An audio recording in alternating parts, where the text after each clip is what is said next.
Good evening friends, all of you good evening. बहुत बहुत शुभकामनाएं आप सभी को जो महिला पर्यवेक्षक की परीक्षा में शामिल होने जा रहे हैं। बहुत अच्छा आपका पेपर जाएगा, निश्चिंत रहिए। बस आप अभ्यास करते रहिए। गणित का वीडियो लेकर पुनः मैं आया हूं मैं। तो दोस्तों मैं बता दूं आपको कि आप जो है लगातार अभ्यास कर रहे हैं और लगातार वीडियो मैं जो है आपको प्रोवाइड करा रहा हूं और कोशिश मेरी यही है कि आपका जो सिलेबस है उसे मैं जल्दी कंप्लीट करा दूं। तो देखिए, पुनः शुभकामनाओं के साथ आपके अपने परिवार एक नवलाकर क्लासेस पर बहुत बहुत स्वागत करता हूं मैं आपका। तो चलिए देखते हैं, आज हम लोग जो है गणित से देखेंगे। गणित से आपके जो चैप्टर बचे हुए थे उसी से कर लेते हैं।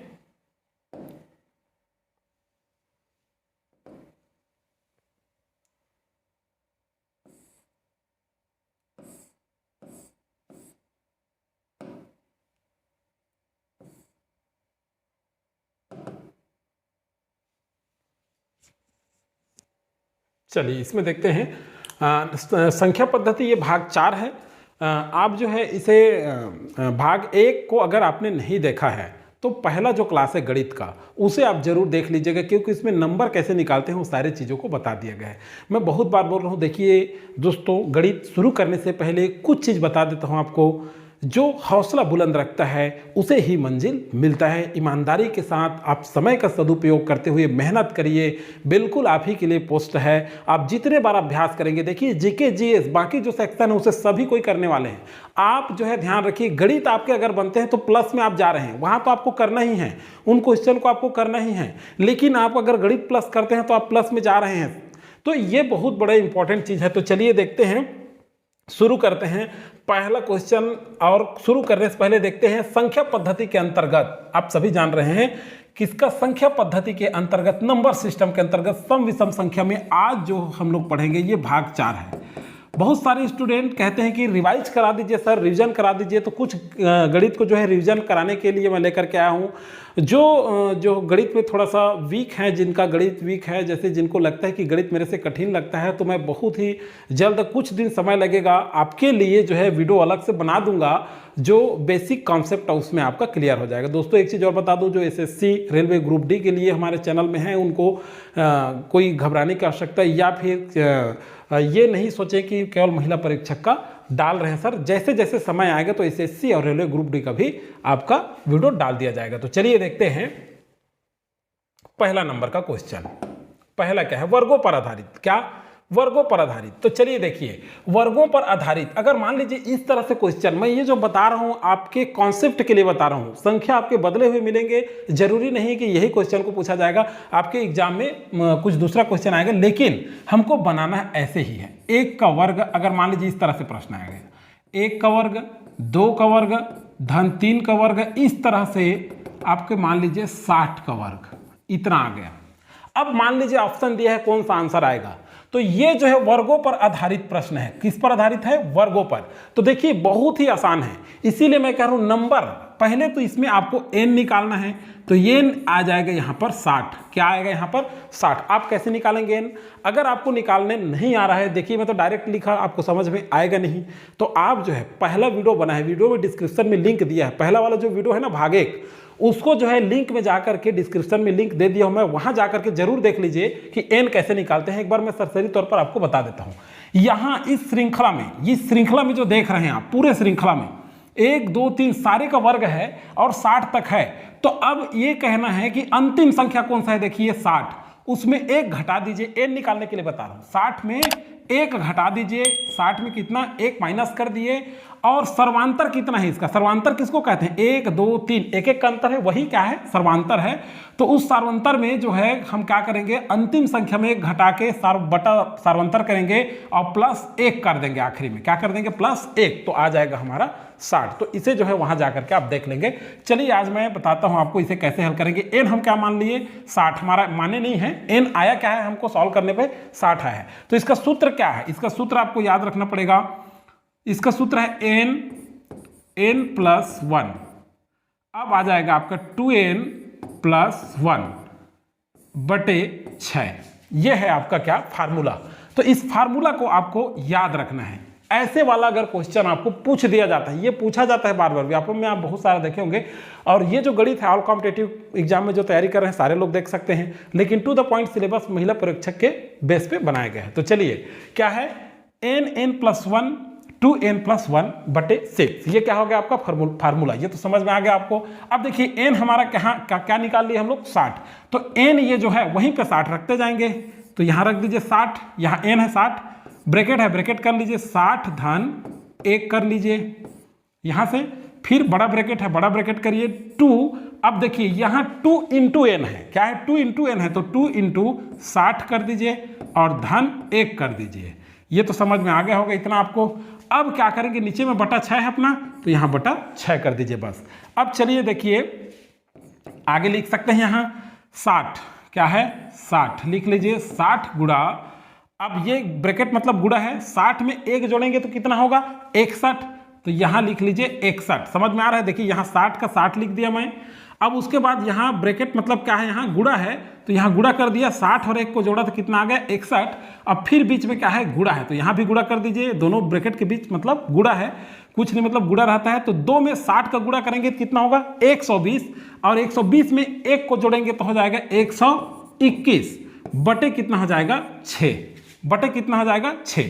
अब चलिए देखिए सारे के सारे आ गए हैं, अब हमको क्या करना है यहाँ पे, अब यहाँ कटा दीजिए 6 कम 6 और 6 दहम 60। अब देखिए यहाँ पे 61 में 10 का गुणा करेंगे, यहाँ पे 10 बचा है और यहाँ 61, तो 61 में 10 का गुणा करेंगे तो हो जाएगा 610, और गुणा बचा कितना है हमारे पास 121, तो यहाँ तक तो समझ में आ गया होगा आपको। अब देखिए इसी में आप गुणा कर दीजिए, आपका आंसर निकल जाएगा 121 शून्यम शून्य होगा, किसी भी संख्या को शून्य से गुणा करने पर शून्य ही होता है, तो 121 में शून्य का गुणा किए शून्य आया, 121 में 1 का गुणा किए तो 121 एकम 121 और 12 हासिल बच गया आपका, 121 एकम 121 और 121 छक्के। तो मान लीजिए आपको गुणा करने नहीं आ रहा है तो उसके लिए सिखा देता हूँ, आप कैसे करेंगे, 121 साइंस ऐसे कर लीजिए, गुणा 6 6 कम 6 6 दूनी 12 की 2 हाथ की लायक 6 कम 6 7, तो 726 हुआ। अभी 726 में ये जो 12 बचा था, 121 एकम 121 तो लिख दिए, लेकिन 12 बचा था ना यहाँ, तो उसको हम जोड़ देंगे 121 में 6 का गुणा करके, सभी जानते हैं 6 2 8 2 1 3 और 7, तो कितना हो जाएगा 738। तो देखिए कितना आ जाएगा 738, तो 73,810 ये आपके आंसर आ जाएगा। इस तरह से जो क्वेश्चन पूछा जाता है, देखिए कभी कभी इस तरह से क्वेश्चन पूछा जाता है और ये इंपॉर्टेंट है आपके एग्जाम के दृष्टिकोण से, इसे बहुत अच्छे से सॉल्व कर लीजिएगा आप, क्योंकि व्यापम इसी तरह से कुछ क्वेश्चन पूछ रहा है। आप मैं जो क्वेश्चन बता रहा हूँ आपको, जो पूछा जा रहा है पिछले एग्जाम में, उसी तरह से क्वेश्चन हम लोग यहाँ सॉल्व कर रहे हैं। ये समझ में आ गया होगा, एक बार रिवाइज करा देता हूँ। चलिए, वर्गों पर आधारित प्रश्न जैसे इस तरह से दिया है, 1 का वर्ग धन 2 का वर्ग धन 3 का वर्ग, तो सबसे पहले अंतर कितना है इसके बीच में देखिए, तो 1 के बाद 2 1 का अंतर हुआ, 2 के बाद 3 फिर 1 का अंतर हुआ, तो कितना हुआ सार्वंतर यहाँ पे 1 हो गया। सार्वंतर जो है कितना हो गया 1, और अंतिम संख्या कितना है 60, और प्रथम संख्या कितना है 1। तो मैं क्या बोला था, n निकालने के लिए 60 में 1 को घटा देंगे, सार्वंतर कितना है 1, और धन 1 को जोड़ देंगे, तो देखिए यहाँ क्या हो जाएगा 60 और 1, 60 में 1 घटेगा तो 59, और क्या हो जाएगा 59 बटा 1 और धन 1, तो 59 1 60, तो 60 बटा 1, तो n कितना आया हमारा 60 आ गया, शुरू बताया था। उसके बाद ये सूत्र को याद रखना है आपको, n+1 2n+1/6। ऐसे प्रश्नों के लिए, वर्ग वाले प्रश्न के लिए, लेकिन क्यूब वाला आ गया, मान लीजिए अगर आपका आ गया 1 क्यूब धन 2 क्यूब धन 3 क्यूब, तो इसके लिए अलग फार्मूला लगेगा। इसके लिए मैं अलग से गणित बना दूंगा आपके लिए, अलग से वीडियो बना दूंगा, गणित नहीं वीडियो बना दूंगा आपके लिए, आपको इसमें सुविधा होगी। अगर आप में इसके लिए आपको अगर वीडियो चाहिए तो आप कमेंट करके बता देंगे, मैं बना दूंगा अलग से वीडियो। तो चलिए अभी ज़्यादा समय न लेते हुए दूसरा प्रश्नों पर चलते हैं। चलिए, ये प्रश्न, इन प्रश्नों पर जो है कई ऐसे स्टूडेंट हैं जिन्होंने कमेंट किया था कि सर जो है इसे रिवाइज करा दीजिए एक बार, तो इसीलिए आपके कहने पर मैं रिवाइज करा देता हूं। हालांकि ये पहले गणित में बता चुका हूं, पहले जिसमें पढ़ाया हूं। तो चलिए क्या कहते हैं, दो संख्याओं का गुणनफल और अंतर क्रमशः 140 और 70 है, उनके व्युत्क्रमों का अंतर ज्ञात कीजिए। ये तो बहुत इंपॉर्टेंट प्रश्न है। इस तरह से क्वेश्चन आपके अगर स्क्रीन पर दिखते हैं, अब देखिए एक चीज बता दूं, मैं आपको अभ्यास करा रहा हूं, आपको कॉन्सेप्ट बता रहा हूं, आपको गणित को जो है परीक्षा में आपको हल करना है। तो देखिए ये जरूरी नहीं कि यही डिजिट देगा, लेकिन मैं जो नियम बता रहा हूं आपको, जो आपको जिस रूल से मैं सॉल्व कर रहा हूं वैसे ही आप हल करेंगे तो उत्तर आएगा। इस तरह से जो क्वेश्चन होगा। तो चलिए देखते हैं दो संख्याओं का। मान लीजिए वह संख्या क्या है, दो संख्या। तो पहली संख्या मान लेते हैं, मान लीजिए पहली संख्या या छोटी बड़ी जो भी लिख लीजिए। मान लीजिए पहली संख्या क्या है, x है, और दूसरी संख्या क्या मान लेते हैं, y मान लेते हैं। मान लीजिए दो संख्याओं गुणनफल और अंतर क्रमशः 140 और 70 है, उनके व्युत्क्रमों का अंतर ज्ञात कीजिए। तो दो संख्या कह रहे हैं, संख्या तो हमको दिया नहीं है, तो अब कैसे करेंगे, तो मानना पड़ेगा हमको। तो गणित मानते हैं, मान लीजिए पहली संख्या क्या है, x है, और दूसरी संख्या क्या है, y है। अब देखते जाइए, प्रश्न में कुछ नहीं है, बहुत ही सरल है। दो संख्याओं का गुणनफल कह रहे हैं, तो दो संख्या कौन कौन सा है जी, x और y है। तो देखिए गुणनफल मतलब x इंटू वाई, डॉट मतलब इंटू है, दोनों संख्याओं का, दो संख्याओं गुणनफल कितना है, 140 है। देखिए दिया ना यहाँ 140 गुणनफल। अब अंतर कह रहे हैं, अंतर मतलब क्या होता है, घटाना। तो अब अंतर कितना है यहां से निकाल लीजिए, x ऋण y बराबर अंतर कितना बता रहा है, 70 बता रहा है। कितना बता रहा है, 70। अब ये तो पहले आपको बनाना पड़ेगा, ऐसे ही एकदम सिंपल है, आपको समझ में आ गया होगा, ऐसे ही करना है आपको। अब चलिए इसके व्युत्क्रम कह रहे हैं, व्युत्क्रम मतलब उल्टा। तो देखिए दो संख्या क्या माने थे हम, x और y। तो x बटे 1 है और y बटे 1 है, कुछ नहीं मतलब, समझिएगा। तो व्युत्क्रम मतलब उल्टा। तो x का व्युत्क्रम क्या होगा, व्युत्क्रम निकाल लीजिए। क्या बोल रहा है, व्युत्क्रम। तो व्युत्क्रम क्या होगा, दोनों संख्या का पहले व्युत्क्रम निकाल लीजिए। x का व्युत्क्रम होगा x बटे 1 है, समझिएगा, x बटा क्या है, 1 है। इसका व्युत्क्रम क्या होगा जी, उल्टा। तो 1 बटे 1 हो जाएगा कि नहीं, समझ में आ रहा है आपको, उल्टा कर दिए। तो यहां पे क्या हो गया, 1 बटे x, x का व्युत्क्रम, x का व्युत्क्रम, और y का व्युत्क्रम इसी तरह से क्या हो जाएगा, 1 बटे y। y बटे 1 था, वो क्या हो गया, 1 बटे y। अब देखिए व्युत्क्रम तो बना लिए हम। उसके बाद कहता है इसका अंतर ज्ञात कीजिए, यहीं पे आपका आंसर है।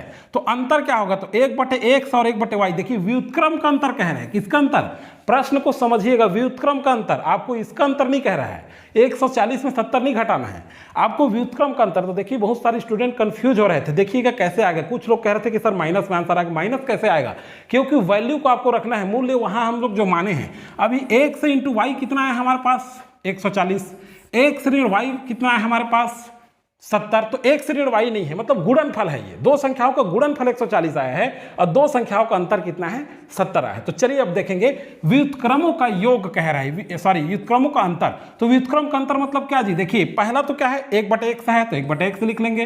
अंतर मतलब होता है घटाना, तो यहां पर जो है ऋण कर लेंगे, 1 बटे वाई है तो यहां लिख लेंगे 1 बटे वाई। अब बराबर करिए, देखिए 1 बटे x ऋण 1 बटे वाई, ये हो गया। अब क्या करेंगे, x में 1 का गुणा करेंगे तो x हो जाएगा, y में 1 का गुणा करेंगे तो बीच में ऋण है तो ऋण लिखेंगे, ऋण y हो जाएगा, बटे नीचे नीचे का गुणा करते हैं तो x इंटू क्या हो जाएगा, y आ जाएगा। बस इसी में मान रख दीजिए, आपका आंसर आ जाएगा। तो x ऋण y कितना है, देखिए आपका, सॉरी x ऋण y कितना है, 70 है। तो यहां मान रख दीजिए, बस x ऋण y के जगह में 70 रख दीजिए।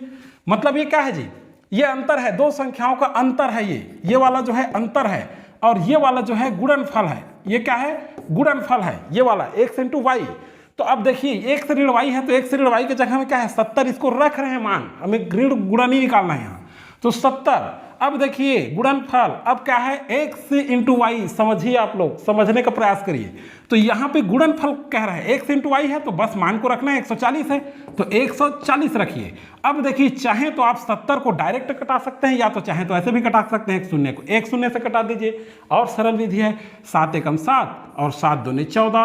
तो आया कितना, यहाँ पे 1 है और 1 बटे 2, तो ये आपका आंसर हो जाएगा। कई लोग कह रहे थे सर कि माइनस में आएगा, माइनस कैसे आएगा, क्योंकि यहाँ पे मान रखे हैं हम लोग, क्या होगा, यहाँ पे मान रखे हैं, तो इसलिए ये आंसर क्या आएगा, 1 बटे 2 आएगा। ये ऑप्शन में आपके देखते हैं तो ये आपके आंसर सही हो जाएंगे। चलिए नेक्स्ट वीडियो जो है आपके साधारण ब्याज और आपके अनुपात समानुपात चक्रवृद्धि ब्याज और जो गणित बचा है उसको मैं कवर कराऊंगा। साथ ही साथ आपका देखिए जीके है, सामान्य ज्ञान है, बहुत सारे चीज़ें हैं, तो इसका जो है हम लोग एसएससी के क्वेश्चन का भी हम लोग डिस्कस करते हैं। क्योंकि मैं देखा हूं कि पिछले बार जब मैं मंडी निरीक्षक का आंसर शीट बना रहा था उसमें बहुत सारा क्वेश्चन आपका पूछा गया था एसएससी से, बहुत सारे ऐसे क्वेश्चन होते हैं जो हूबहू आते हैं। एक चीज़ और बता दूं, मैं ये जो गणित कर रहे हैं इसके बाद जो मैं प्रैक्टिस गणित भी कराऊंगा आपको, जो आपके एग्जाम में एसएससी में पूछा गया है या रेलवे में पूछा गया है, उस क्वेश्चन को हम लोग सॉल्व करके देखेंगे कि कैसे बनता है। तो दोस्तों वीडियो कैसा लगा, अगर चैनल में नए हैं तो सब्सक्राइब जरूर कर लीजिएगा आप लोग, और वीडियो अगर पसंद आता है, आपको समझ में आता है तो लाइक जरूर कर दीजिएगा। एक लाइक करना नहीं भूलें और अधिक से अधिक लोगों को शेयर कर दीजिएगा। जब लाइक करते हैं तो हम भी प्रमोट होते हैं। तो दोस्तों ये तरह गणित आपका, ये रहा आंसर। तो इस तरह से जो क्वेश्चन है इसको हम लोग सॉल्व कर सकते हैं। Thank you.